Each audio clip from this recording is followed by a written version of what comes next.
Halo Ton, Halo. halo ya, welcome teman-teman. Kita di sini dari Simple Audio Tune. Gue di sini kembali lagi dengan Benny dan di sini gue kenal teman gue, kenal dari SMA nih. Nih namanya boleh kenalan bro? Halo, gue Anthony Franklin. Kebetulan gue juga teman dari Benny nih di SMA Bina Kasih Jambi. Salam kenal ya Iya, guys.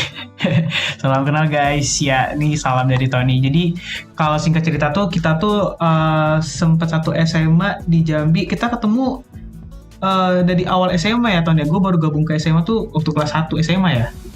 Ya, 2016 kalau nggak salah. Iya bener-bener. Lu kelas IPA, gue IPS ya. Ya. Oke oke ya. Jadi mungkin kalau soal pembahasan episode kali ini kita ini tertarik nih teman-teman. Mungkin ada yang lagi mikirin tentang, aduh gimana ya cara mikirin tentang keuangan ya, gimana ya caranya buat ngelola keuangan. Mungkin di sini teman-teman cocok banget untuk dengerin. Kita undang juga pakarnya, bisa dikatakan pakarnya nggak sih ya kan? Untuk Waduh, ngelola uang ya. belum gimana sih. Belum gimana. Cuma kebetulan udah pengalaman lah di sini sedikit-sedikit. Jadi mungkin Iya. setidaknya ada yang bisa gue bagi lah ke teman-teman semua nih. Nah, boleh, boleh, boleh. Nah, ngomongin tentang pengalaman lu sendiri, mungkin boleh nggak sih Ton share sedikit ke kita-kita mungkin pengalaman lu sejauh ini gimana, lu ngapain aja sekarang, tinggal di mana, lu kerja apa gitu. Oke, halo guys. Sebelumnya gue ini sekarang kesibukannya lagi ngembangin suatu bisnis juga ya, dimana fokus Ya. gue itu ngebangun tentang financial literacy sih, tentang keuangan. Dimana Hmm. fokus gue itu ingin membantu juga anak-anak muda dan juga mungkin orang-orang di Indonesia terkait tentang literasi keuangan. Fokusnya gue tuh ada di manajemen risk. Jadi gue Hmm. sama tim-tim gue sekarang lagi ngebangun agency yang namanya Metamorph gitu. Dan gue Hmm. bekerja sama juga dengan salah satu brand untuk gue bisa ngembangin konsep ini sama-sama. Kurang lebih gitu sih kesibukan gue. Dan kalau gue sekarang tinggal di Jakarta sih, kebetulan di Oh daerah iya. Jakarta Pusat. Iya. Oh, asik, asik, asik. Nah, itu lu kan lagi ngembangin bisnis nih, namanya Metamorph. Boleh share sedikit nih, Metamorph itu tuh perusahaan apa gitu, dan lu udah gabung di sana tuh berapa lama lu bangun perusahaannya? Kalau untuk ngebangun sendiri sih, kita baru ngebentuk suatu perusahaan itu tahun 2022, namanya Metamorph. Hmm. Jadi seperti kupu-kupu, di mana kita ngebangun konsep bisnis ini agar kita bisa bertumbuh secara sempurna. Makanya kita mengambil Metamorph itu kupu-kupu, di mana Oh iya, Metamorph kupu-kupu kan salah satu metamorfosis sempurna ya, kalau iya dalam iya, bentuk pertumbuhan kehidupan makhluk hidup gitu loh. iya benar-benar. Nah, kita nggak bangun itu biar apa? Biar sebenarnya anak-anak muda biar bisa tahu nih tentang keuangan yang baik itu bagaimana, dan juga cara mendapatkan income di zaman sekarang lah ya. Mungkin kan orang juga Iya, banyak bilang, wah susah nih mau beli rumah, susah nih mau beli mobil, susah nih mau iya. mencapai impian. At least freedom secara keuangan tuh mungkin mereka sulit. Nah di sini kita sebagai platform bisa ngebantu mereka juga untuk, yuk kita punya solusi nih, kita ngomongin sama-sama untuk kita men-solve problem kita masing-masing dalam hidup, dan juga kita bisa membantu orang dari konsep yang kita bawakan. Kurang lebih gitu sih Ben. Oh, menarik, menarik, menarik. Itu konsepnya ngena banget sih Metamorph ya. Sesuai dengan lu Betul. juga. Lu kan Iya. anak IPA ya. Jadi Betul-betul. terkonsep nih semua. Iya. Oke, oke. Anak IPA yang belajar keuangan sih kebetulan ya. Sebenarnya Iya. jauh ya. Ya nggak apa-apa lah Pak. Yang penting ya cuan ya. Ya, Bisa bantu-bantu teman-teman juga lah. Ya bisa Betul. Namanya jadi. namanya bisa jadi berkat lah untuk semua orang ya. Iya, iya benar, benar, benar. Setuju gue mah. Iya. Iya sih. Betul, betul. Jadi lu sekarang lagi di Metamorph, terus juga lu lagi ngembangin bisnis, juga kesibukan yang lu lakukan tuh ya sekitar situ ya. Terus juga kayak lu ada nggak sih kayak di Metamorph mungkin lu buka kelas, atau lu sejauh ini baru mengembangkan konsep, atau gimana tuh Ton?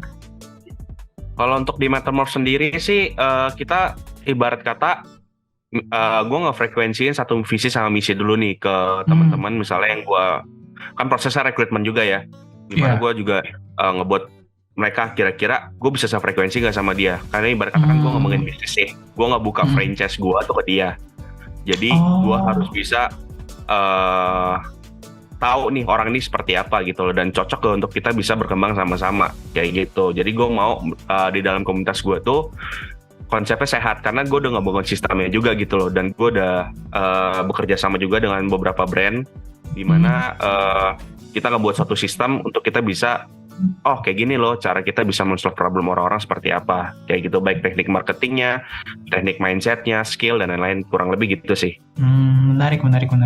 Iya. Apalagi kalau misalnya ngomongin tentang soal kayak kemampuan anak-anak muda sekarang ya, kan banyak tuh yang mikir kayak, gua nih pengen banget nih di umur at least 25 lah, gua udah punya mobil bro, gua udah punya motor nih, tapi sekarang nih gua masih nganggur. Nah ini bisa kali ya, kayak mungkin belajar ke lu, terus juga mungkin bisa denger-denger apa ya, ilmu-ilmu dari seorang Om Tony kali ya. Om Tony. Boleh. Kalau ada yang mau tahu detail atau tahu tentang terkait mental morph, boleh banget DM di Instagram gue aja ya. @Anthony_. Ya, nanti boleh dicantumin. Ya boleh. Sip. @Anthony_. Franklin. Oke. Ya dicatat ya guys. Mana tahu kalian yang anak-anak muda yang pengen berhasil bersama dengan Om Tony, gaskan. Ya. Yeah. Oke. Amin. Nah, nih mungkin kita ya bahasnya mungkin untuk kayak basic-basicnya aja lah kali Ton ya. Nih gue tertarik sih kayak soal pengelolaan anggaran ya. Kan banyak nih anak-anak muda sekarang tuh kayak hidupnya kan konsumtif ya. Apalagi mungkin kayak kita anak-anak, karena kita tuh masih di bawah orang tua, jadi kayak ngerasa aman gitu. Lu setuju nggak sih? Setuju. Iya, nah makanya tuh kayak jadinya apa-apa tuh kayak nganggapnya enteng gitu, kayak semuanya tuh gampang enteng aja, entaran aja dah, uang mah nanti datang gampang, uang bokap nyokap gue masih ada padahal kan uang nyokap bokapnya kan nggak selamanya ada ya. Nah jadi dengan dana yang mereka dikasih ke mereka per bulan dengan orang tua, lu sendiri tuh pernah nggak sih mikir di momen itu, atau lu pernah ngerasakan hal yang sama, atau mungkin lu bisa nggak sih share ke kita perjalanan lu sebelum bisa menjadi Tony yang sekarang nih? Mungkin lu pernah ngalami struggle seperti apa, terus sejak kapan lu sadar dan gimana lu caranya belajar keuangan gitu sih Ton? Oke, thank you. Ini sebenarnya relate banget sih ke gue ya, dimana dulu gue juga nganggap duit orang tua gue kan juga ada, nanti kalau misalnya ada apa-apa bisa minta mereka lah, kayak gitu. Nah cuma out of nowhere memang hidup ya, kita nggak ada yang tahu ya, dimana keluarga gue akhirnya bangkrut di tahun 2017 dan sampai tahun 2018 tuh keluarga gue hancur-hancuran total. Jadi gue pada saat kuliah pun di semester 2 lah lebih tepatnya, gue udah stop dapat uang saku tuh dari orang tua, udah stop kayak gitu. Karena kenapa? Simpel, orang tua gak bisa mensupport gue pada saat itu, jadi gue kebingungan. Dimana gue bingung, gue gimana nih cara gue bisa ngembangin dapat uang nih, bagaimana kayak gitu. Nah kebetulan juga pada saat itu gue lumayan struggle, dimana gue juga punya pasangan pada saat itu. Ya kita tahu lah ya, kalau misalnya kita ingin serius dengan pasangan, pasti kan kita ingin mencapai goals-goals tertentu. Cuma waktu itu gue orangnya realistis sih, dimana gue pada saat itu gue kalau cuma ngandelin dari satu income, at least gue kerja lah kasarnya ya, itu lumayan sulit untuk gue bisa mencapai goals-goals gue pada saat itu. Dimana juga waktu itu orang tuanya lumayan keras gitu loh, orang tua pasangan gue pada saat itu lumayan keras, dimana kalau bisa gue tuh bisa menaikkan level kehidupan anaknya. Ibarat kata gue nikahin anaknya nih, hidupnya bisa setara gitu loh. Waduh, berat. Itu lumayan struggle sih buat gue, apalagi gue masih umur waktu itu kan 18 tahun kan, gue juga bingung mau cari uang dari mana. Ya akhirnya ya puji Tuhan juga ya, di kampus gue bisa ketemu juga partner gue untuk ngebangun ini. Akhirnya kita ngebangun bisnis ini bareng-bareng kayak gitu sih. Jadi menurut gue kalau misalnya anak muda masih ada orang tua lah ya untuk bisa mensupport, nge-backup keuangan ya istilahnya ya. Itu menurut gue sih itu salah satu privilege yang kalau bisa digunakan dengan baik. Betul, gue setuju banget kata lo Ben, gak selamanya uang dari orang tua tuh bisa dapat terus. Bisa juga mungkin Betul. karena orang bangkrut, atau mungkin ya mohon maaf orang tua bisa meninggal dunia, itu kan banyak macam ya, Iya. dimana akhirnya keuangan itu bisa stop dari orang tua. Simpelnya selagi masih ada keuangan dari orang tua, itu gunakan sebaik-baiknya. Iya. Contohnya apa? Ngembangin skill, atau mungkin kalian mau usaha bisnis, itu boleh banget, banyak banget caranya. Dan tapi kalau menurut gua sih untuk investasi ya, dimana juga kalian belum punya income tetap lah ya kasarnya ya, atau mungkin masih mengandalkan orang tua, ya saran gue Iya. sih mendingan ikut kelas investasi layar ke atas dulu sih, itu menurut gue udah paling bener. Ah, iya, Gitu. iya. Karena Itu percuma gue kalau kita investasi, sorry ya, kalau Iya. kita investasi di instrumen keuangan dengan uang seadanya ya, simple, returnnya juga nggak sebesar apa, kayak gitu. Nah, simpelnya adalah kalau misalnya keuangan masih pas-pasan, coba investasi layar ke atas dulu sih, kurang lebih kayak gitu sih Ben. Iya, iya. Ya setuju sih gue, Ton. Soalnya ya yang paling penting kalau misalnya untuk kita anak-anak yang sekarang yang masih ibaratnya masih di bawah payung orang tua, emang itu sih investasi layar ke atas sih yang paling penting, karena di mana lu punya skill yang bagus, di situ juga lu bisa menghasilkan cuan yang juga lumayan kan, daripada lu kayak Betul. cuma ngedepin uang lu di salah satu instrumen investasi yang mana returnnya paling setahun cuma 1-2% doang gitu kan. Kalau misalnya lu layar ke atas, ya lu bisa lebih daripada itu, mungkin saja bisa, tapi mungkin chance-nya lebih gede sih kalau misalnya ada usaha sih, mungkin gitu kali Ton ya. Betul, jadi ibarat kata gini, katakanlah kita kerja di sekarang gaji misalnya mungkin ya 5 juta atau UMR lah ya. Ya. Mungkin kalau kita masih ada dana orang tua, kita kan bisa nih ikut kelas ini, ikut apa, ngembangin soft skill lah. Ya. Kan karena simpelnya gini, kita nggak ada yang tahu kan ke depan hidupnya bagaimana. Kayak gitu loh. Nah, saran gua untuk kita bisa mengembangkan keuangan kita, ya belajar untuk investasi layar ke atas, dalam arti ya kita nggak ada yang tahu ntar kita punya soft skill, misalnya nanti mau buka digital marketing, itu kan juga bisa kayak gitu, misalnya mau buka perusahaan, atau mungkin mau buka jasa konsultan pajak, konsultan keuangan dan lain, itu kan banyak kan, itu akhirnya mendapatkan income lebih gitu loh. Income besar, misalnya contoh juga mau belajar tentang videographer, bisa juga jadi YouTuber nanti ke depannya, kan kita nggak ada yang tahu, menjadi content creator ataupun dan lain sebagainya lah. Jadi saran gue adalah kita ngembangin ke sana dulu, kayak gitu sih. Iya, setuju. Gue tambahin dikit ya, karena kan anak muda kan mungkin sekarang lagi posisi KLC ya, quarter life crisis ya. Jadi diri juga lagi bingung nih, aduh gue harus ngapain nih di usia produktif gue dan lain-lain nih. Saran gue adalah coba dulu semua hal sih, investasi dulu layar ke atas, coba semua hal. Dengan itu nanti kita sembari seiring belajar tentang investasi, kurang lebih gitu sih Ben. Agree. Gue setuju. Iya sih, ngomongin soal kayak investasi nih Ton. Ini kan sekarang kan lu udah berpendapatan ya, tetap ya. Lu juga udah kerja sekarang gitu, dan juga bisa mungkin bisa bantu orang-orang terdekat lu lah gitu. Nah, ada nggak sih mungkin ini mungkin masuknya ke level selanjutnya nih, di mana lu yang sudah punya pendapatan tetap, mungkin ada cara di mana lu supaya lebih cuan lagi nih. Ini mungkin caranya, mungkin ada tips dari lu kayak, mungkin investasi yang menarik bagi lu sendiri gitu, atau lu sendiri pernah bermain di investasi apa aja gitu sih Ton. Mungkin boleh nggak share ke kita? Oke, kalau misalnya kita berbicara investasi, ini balik lagi ya ke kehidupan orang masing-masing. Ada juga misalnya contoh, mungkin masih muda, dia masih kasarnya income masih pas-pasan lah.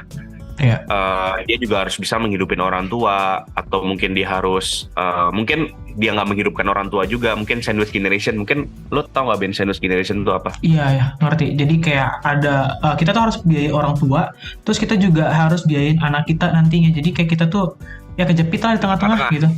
Kejepit, betul. Jadi balik lagi nih ke profil kalian itu seperti apa, kayak gitu. Kalian bisa mengatur keuangan kalian sendiri, kayak gitu. Nah, kalau gue pribadi investasi, dan kebetulan kan gue juga ada sedikit membantu keuangan rumah, itu sih. Dan gue juga kan sekarang lagi ngembangin bisnis, berarti dana gue tuh banyak 70% lah ya, ibarat kata mungkin ya 50-60%, 70% lah. Itu pasti gue alokasikan ke bisnis gue. Kayak gitu. Gede juga ya. Yes, karena menurut gua di kondisi gua masih muda nih, ibarat kata gua boleh lah masih banyak jatah kesalahan gua. Gua coba dulu investasiin ke bisnis kayak gitu. Nah, sisanya yang gue pakai untuk hari-hari gue lah, katakan 10% untuk hari-hari, dan juga 10%-nya gue ke investasi untuk mengembangkan income gue. Kenapa sih investasi gue masih kecil? Simple, karena gue merasa gue belum cukup dengan income gue sekarang gitu loh. Ibarat kata aktif income gue masih belum cukup. Jadi gue lebih baik mengembangkan ke sana dulu aktif income gue, biar nanti gue bisa mempunyai passive income yang gede. Ya kasarnya nih, kalau kita udah punya net worth 100 miliar sampai 200 miliar ya kita ngomong ya. Iya. Lo mau instrumen investasi 1% pun per tahun, atau mungkin 2% pun per tahun, itu juga angkanya gede kan. Bisa untuk menyukupin hidup kan. Kayak gitu sih, makanya gue fokus untuk ke pas aktif income gue dulu, gue kembangkan, baru nanti passive income gue bisa mengalokasikan dengan baik. Ibarat kata jadi uangnya lebih dingin lah. Kayak gitu, nggak berharap uang cepet. Iya. Oke. Jadi lu mainnya untuk nanti di hari-hari mungkin masa-masa tuanya itu mungkin pakai passive income itu untuk bisa lebih menikmati gitu, nggak susah-susah kayak lagi untuk cari-cari uang gitu kali itu ya. Betul. Nah mungkin karena ya gimana tuh? Boleh gue tambahin dikit ya, karena gue juga ada sempat riset di mana orang tuh juga tentang pengelolaan keuangannya kan mungkin orang zaman dulu ya kurang gitu tentang literasi keuangan. Nah, gue juga riset soalnya banyak 69% masyarakat Indonesia tuh after dia pensiun dia tetap masih bekerja. Kayak gitu, karena uang dia, net worth dia itu belum mencukupi untuk dia bisa pensiun. Nah, itu permasalahannya sih. Kayak gitu. Nah, kenapa gue nggak bahas ini dulu? Karena menurut gue ini dasarnya dulu nih untuk kita bisa mempunyai investasi nanti yang oke itu seperti apa. Kayak gitu. Kurang lebih gitu, Ben. Iya, setuju. Karena ya sih, soalnya gini ya teman-teman, karena kita tuh kalau misalnya jadi silent generation tuh kayak rasanya tuh capek banget, kayak nggak ada sesuatu hal yang bisa jadi kita pegang sendiri. Uangnya tiap bulan kayak ngalir aja ke atas, ke orang tua, ke bawah, ke anak. Jadi kayak sometimes tuh kayak mungkin nggak capek ya, walaupun gue sendiri juga belum punya anak ya. Tapi kalau misalnya gue berpikir demikian juga, dan dengar-dengar dari orang-orang juga pasti mereka juga overwhelmed sebenarnya dengan keadaan itu. Jadi mungkin apa yang dibilang Tony juga benar sih. Jadi kita salah satunya juga mencegah terjadinya silent generation yang akan dirasakan oleh anak-anak kita gitu ya Tony.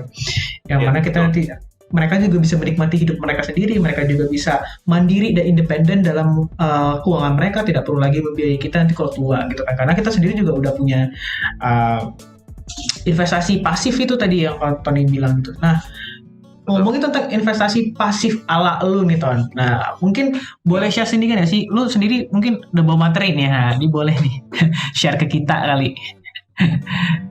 Oke. Kalau masalah investasi, pertama itu lu harus pahamin dulu tentang segitiga keuangan. Nah menurut gue ini hal dasar dulu yang paling penting. Nah jadi yang pertama itu lu harus punya cash flow. Cash flow atau dana darurat.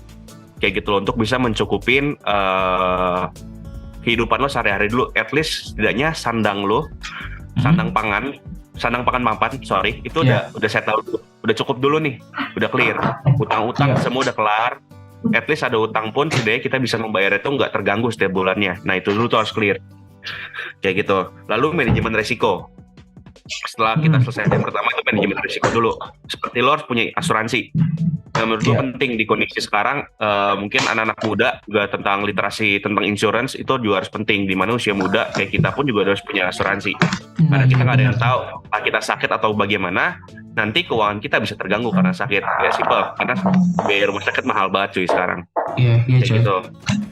Nah, lalu selanjutnya investasi. Nah, investasi dan tujuan keuangan. Pertama, lo kalau mau memulai suatu investasi, kita harus tahu dulu tujuan lo investasi ini untuk apa. Kayak gitu. Tujuannya untuk dapat uang cepat kah, atau misalnya menjadi as a trader atau menjadi as a investor. Itu kan banyak macam kan. Jadi bebas. Nah, kalau gue pribadi, memang gue sebagai investor, dimana ya gue fokusnya memang cuma di satu instrumen, yaitu saham. Kayak gitu. Jadi setiap dana yang ada gue sisihkan untuk di saham. Itu pun gue taruh saham memang yang bisa dibilang profil risiko rendah lah. Gue taruh saham-saham tuh banyak kan di blue chip, misalnya kayak BBRI, BBCA gitu. Karena simpel guys, ini balik lagi ke gue ya. Gue fokusnya bukan ke investasi tersebut. Gue adalah fokusnya untuk mengembangkan active income dulu, biar nanti passive income gue tuh bisa gede. Kayak gitu. Kayak gitu. Jadi balik lagi ke kalian masing-masing. Kalau gue pribadi seperti itu. Jadi dari penghasilan gue mungkin sekitar 10% sampai 15% itu gue taruh di instrumen saham. Kayak gitu. Oke. Nah lalu selanjutnya perencanaan keuangan itu dana hari tua atau pensiun. Nah yang tadi gue bilang ya, active income tadi. Active income yang besar bisa menghasilkan passive income yang besar juga. Dan itu bisa berhubung ke dana hari tua lu nanti bagaimana. Kayak gitu. Lalu selanjutnya jika sudah punya keuangan yang settle lagi, kita punya juga waris dan hibah. Mungkin kalau orang muslim bilang hibah ya. Kayak gitu, kita punya warisan untuk keluarga. Nah jadi itu menurut gue dari segitiga keuangan tentang perencanaan keuangan. Yang pertama cash flow, manajemen resiko, investasi, dana hari tua, waris dan hibah. Kurang lebih gitu sih Ben. Oke. Iya menarik sih. Berarti ini gue menarik nih untuk active income lebih besar lebih gede daripada passive income dulu ya. Ini tuh gue sebenarnya bukan seorang yang mungkin cukup memahami tentang keuangan nih ya. Mungkin ini lebih pahamnya ke Hans kali ya, lebih expert. Nah kalau active income ini kan mungkin ngomongin tentang pemasukannya harus yang kita mungkin dari gaji kali ya ngomongin harus lebih gede daripada passive income. Bener nggak gitu Ton? Perspektif gue. Kalau misalnya tentang active income untuk sekarang, yang pasti ya, kalau misalnya kalau kita mau main instrumen yang aman, pasti active income masih lebih besar daripada passive income. Cuma ending goals gue itu passive income gue bakal bisa lebih gede daripada active income gue. Kayak gitu. Iya. Berarti ngomongin active income ini tuh modal yang dikasih untuk investasi gitu ya ngomongnya ya? Betul. Oke, iya. Oke, gue nangkap sekarang. Dengan demikian nanti ya, jadi simpelnya active income ini menunjang lah income kita selagi kan kita masih bisa kerja kan. Itu berarti kan masuknya active income. Kita masih kerja, kita kerja dulu nih. Apalagi kita masih muda, kerja terus sampai kita benar-benar punya penghasilan yang oke, yang kuat, yang akhirnya kita bisa taruh di passive income yang oke juga gitu. Dan at least nanti kita hari tua kita dapat return atau kita bisa hidup dari passive income itu. Gitu sih. Oke, setuju. Itu idaman dari semua orang ya, financial freedom kalau namanya. Betul. Iya. Idaman semua orang. Itu kayak contohnya mungkin kalau sekarang yang berhasil tuh kayak yang kita kenal Raditya Dika ya salah satunya ya. Iya, betul. Iya, Bang Radit tuh di umur sekarang ini di umur berapa kalau nggak salah 30-an something atau 40-an gitu mau jalan. Ya, dia tuh udah nggak perlu lagi kerja banting tuang keras guys, udah menikmati dengan hasil dari passive income-nya gitu ya. Itu keren sih. Itu tadi passive income. Nah, kalau ngomongin soal insurance nih Ton, nah ini gue sendiri juga sebenarnya sebagai anak muda ya, mungkin kita tuh literasi asuransi itu sangat minim banget, karena gue sendiri juga pernah kerja di perusahaan asuransi kan, dan kita tuh benar-benar kayak dari OJK sendiri, Otoritas Jasa Keuangan tuh pengen banget untuk mendorong anak-anak muda mengenal dunia asuransi. Kenapa? Karena untuk itu yang tadi lu bilang kayak untuk mencegah biaya tunggakan rumah sakit yang gede kan. Kalau misalnya lu sendiri yang nanggung sejebret gitu di satu waktu yang bersamaan, kayak pasti modiar kan. Dari mana uangnya kalau kata orang gitu. Nah, asuransi ya, ngomongin asuransi, lu sendiri mungkin ada tanggapan nggak sih tentang hal ini gitu? Oke, karena gue berkecimpung di dunia keuangan dan juga gue ada berfokus di manajemen risk ya. Menurut gue asuransi penting banget sih di kondisi sekarang, karena menurut gue di semua bidang pun banyak diasuransiin. Dan kemarin gue baru belajar tentang namanya falas, tentang keuangan, suku bunga. Apa tuh? Itu pun juga suku bunga keuangan. Itu pun juga diasuransikan gitu loh. Jika suku bunga ini turun berapa persen, itu bakal diasuransikan, namanya hedging. Dan itu pun gue juga baru belajar gitu. Jadi keren banget. Menurut gue dalam semua hidup itu semua diasuransikan gitu loh, baik entah mobil, rumah dan lain-lain. Nah, cuma masalahnya mungkin memang di Indonesia ini literasinya masih kurang terhadap insurance, karena orang banyak anggap tuh insurance itu sebagai investasi. Yang Iya. sebenarnya sih menurut gua ada miskomunikasi di situ. Benar. Insurance itu adalah pengalihan resiko terhadap pihak ketiga. Yang Iya, amit-amit kita terjadi sesuatu, itu keuangan kita aman. Baik tadi segitiga Iya, keuangan yang gue bilang. Kayak gitu. Kenapa ini penting? Karena dalam manusia itu sebenarnya terbagi ke dalam 3 keranjang tentang keuangan. Yang pertama itu tentang basic. Nah, basic itu tadi tentang biaya hidup, dana darurat, asuransi. Lalu ada namanya keranjang kedua itu namanya growth.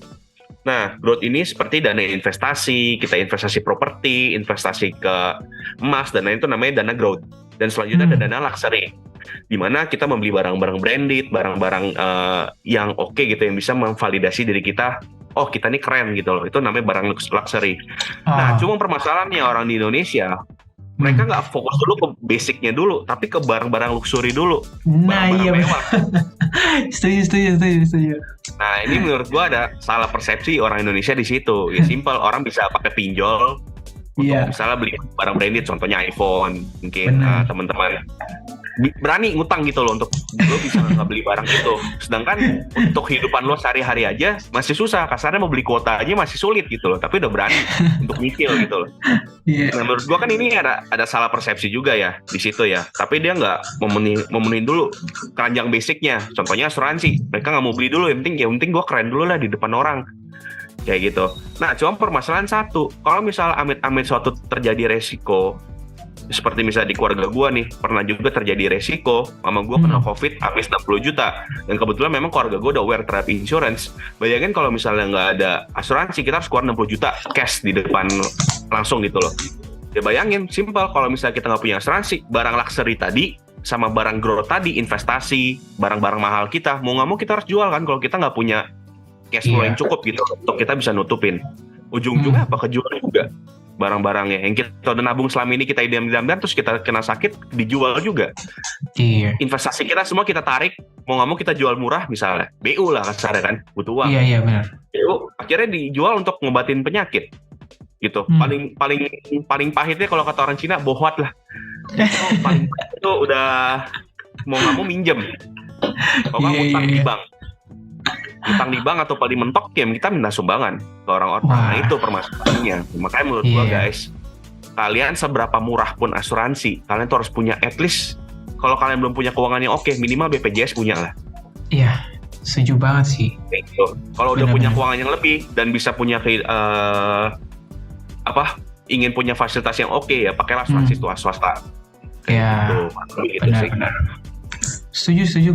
Gue setuju banget nih Ton, karena benar-benar banyak banget orang-orang tuh yang salah persepsikan. Mungkin ini kurangnya literasi juga ya, dan kurangnya informasi yang mereka dapat juga ya. Jadi para nasabah-nasabah tuh kadang-kadang tuh kayak yang mungkin kayak demo gitu kan, atau marah-marah tuh ke kantor asuransi itu kayak, ini kenapa nggak cari cair? Saya sudah beli asuransi ini, saya pikir ini investasi tapi juga bisa untuk pengobatan. Nah ini segala macam bla bla bla bla bla. Jadi wah, kacau balau lah, chaos banget. Jadi kayak kalau teman-teman tahu ya perusahaan yang itu yang pernah dulu demo dan masuk ke TV, ya itulah teman-teman.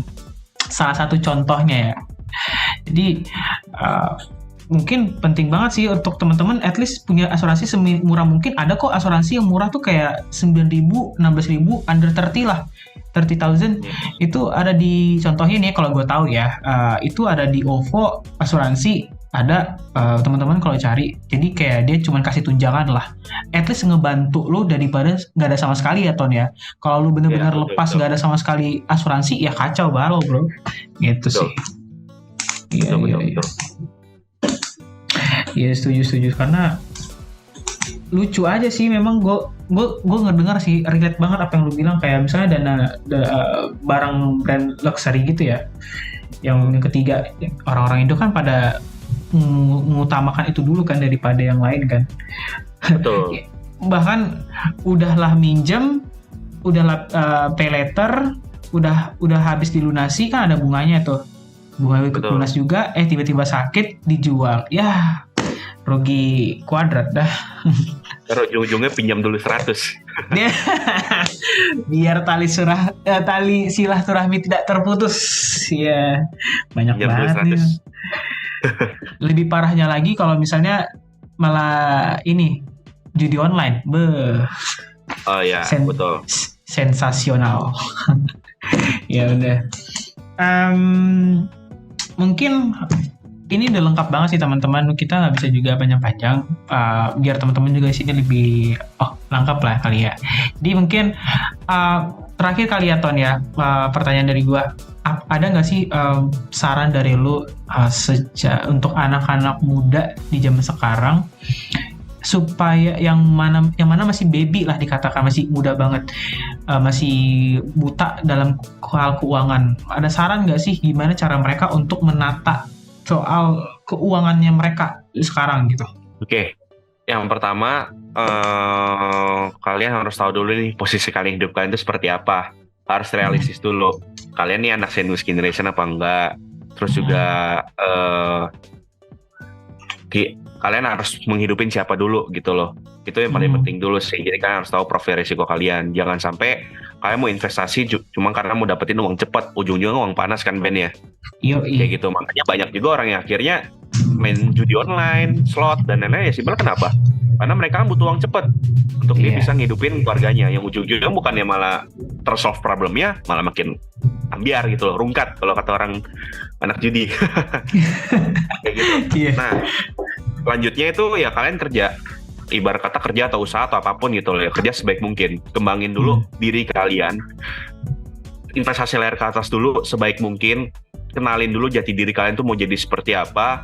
Setiap ada opportunity, kalau bisa kalian ambil dulu. Kita nggak ada yang tahu opportunity apa yang nanti bakal jadi kehidupan kalian gitu loh, jati diri kalian kayak gitu. Dan setelah udah punya penghasilan yang oke, sambillah juga belajar tentang investasi keuangan kayak gitu. Karena investasi keuangan ini menurut gue penting juga, karena kita nggak ada yang tahu ke depan itu inflasi ini bagaimana kan. Ibarat kata investasi ini untuk menjaga atau bisa menambah kekayaan kita dari aktif income kita yang kita udah dapat. Kayak gitu. Nah, sebelum investasi ya tadi siapin dulu dana darurat, asuransi dan lain itu udah proper dulu, baru kita bisa mengembangkan diri kita ke investasi. Kayak gitu. Selanjutnya ya terakhir, dari investasi itulah kita udah kumpulkan. Terserah dari teman-teman pribadi profil resikonya seperti apa. Kalian harus kenalin dulu profil resiko kalian seperti apa. Kalau kalian mungkin high risk sekali, boleh kalian terjun ke kripto misalnya atau ke forex. Kalau kalian mungkin kira-kira, aduh gue anak ketakut-takutan nih, ya udah boleh kalian terjun ke misalnya ke deposito, reksadana pasar uang dan lain-lain gitu loh. Jadi balik lagi ke profil resiko kalian masing-masing seperti apa. Jangan sampai dikit-dikit FOMO. Kita harus tahu, kenalin dulu dalamnya ini seperti apa yang kita mau masuk gitu loh. Kayak gitu. Jadi apa yang kita ambil keputusannya itu tidak salah. Kayak gitu. Karena kita melihat sesuatunya itu bukan dari look-nya doang, tapi dari value yang kita dapat dari di dalam itu seperti apa. Kayak gitu. Setelah itu akhirnya kalian udah kenalin semuanya, terbentuk passive income yang nanti juga akan kalian nikmatin di hari pensiun kita. Kan mungkin anak-anak muda sekarang mau pensiun dini kali ya. Mungkin di usia 30 tahun, 35 tahun udah mau pensiun dini. Dan gue pribadi pun banyak gitu ngeliat anak-anak muda sekarang juga yang lain di usia 25 tahun, 24 tahun udah ada yang pensiun, yang hobi jalan-jalan tiap bulan gitu loh. Ada juga gitu loh. Memang balik lagi ke kehidupan kalian.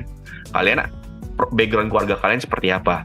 Kalau misalnya background keluarga kalian memang bukan dari orang yang oke banget, ya udah kalian kerja dulu, apapun kalian kerjain, kembangin value diri kalian, naikin derajat orang tua kita gitu loh. Jangan kasih minimum ke orang-orang terdekat kita, kasihlah yang terbaik untuk mereka. Benar, gitu. Benar setuju. Ya, kurang lebih seperti itu sih Ben yang gue bisa kasih ke anak-anak muda sekarang. Iya, thank you. Oh iya, dan satu lagi Ben, sorry. Satu lagi guys, mental. Gue tahu anak Gen Z ini mentalnya ya dikit-dikit kena mental health ya. Gue ngerti. Kita ini anak kreatif. Gue tahu Gen Z ini kreatif. Cuma mental kita tuh harus diperbaikin. Mau mau dikasih kritik, mau dikasih arahan. Jangan sampai kita memblocking dulu. Apalagi kita masih muda cuy. Kita belum tahu apa-apa. Kayak gitu loh. Mungkin banyak mentor-mentor orang-orang di luar sana tuh yang mau ngebantu kita gitu loh, menaikkan diri kita gitu. Kita dengerin dulu masukan dia. Kalau memang serasa itu kurang cocok untuk diri kita, ya udah ambil aja dulu. Gue selalu menggunakan prinsip APBN. Ambil positif, buang negatif. Kalau memang sekiranya nggak cocok sama kita, ya buang. Kalau memang sekiranya itu cocok sama kita, ambil positifnya aja gitu loh. Karena orang mau negor kita atau orang mau nasihatin kita, simpel, mereka sayang sama kita. Jadi ingat guys, jangan selalu berlindung dengan namanya mental. Kena mental. Jalanin aja apapun. Kayak gitu, kurang lebih gitu sih Ben. Iya, setuju. Jalani apa aja yang ada lu pegang sekarang ini, lakukan yang terbaik karena jika lu dipercayakan dengan hal-hal kecil, lu juga dipercayakan dengan hal-hal besar. Ya, keren. Betul. Sip. Iya. Ini kita nih sebenarnya udah agak kelamaan nih Ton, tapi benar-benar daging banget sih. Gua percaya nih teman-teman mungkin semoga dapat terbantu ya teman-teman. Mungkin Siap, kali siap. ini Thank you. episode kita juga sorry banget untuk mungkin ngaret, tapi boleh banget teman-teman kalau misalnya kalian masih banyak ada pertanyaan, boleh nanti kita bakal cantumin boleh ya Ton ya akun IG lu ya, jadi teman-teman yang lain juga Boleh. bisa nanya-nanyain soal keuangan lah sama Om Tony di sini. Aduh, ini sama papa. Iya. Iya, ini salah satu expert nih temen. Jadi ya boleh lah guys. Ya mungkin sekian dulu teman-teman pembahasan kita tentang keuangan. Jadi intinya adalah seperti itu. Jadi harus teman-teman kerja investasi layar ke atas, harus memahami keadaan hidup, terus siapin dana darurat, investasi, terus juga yang paling penting adalah mental gitu teman-teman ya. Jadi lengkapnya nanti ada di podcast ini. So mungkin itu aja dari gua dan Tony.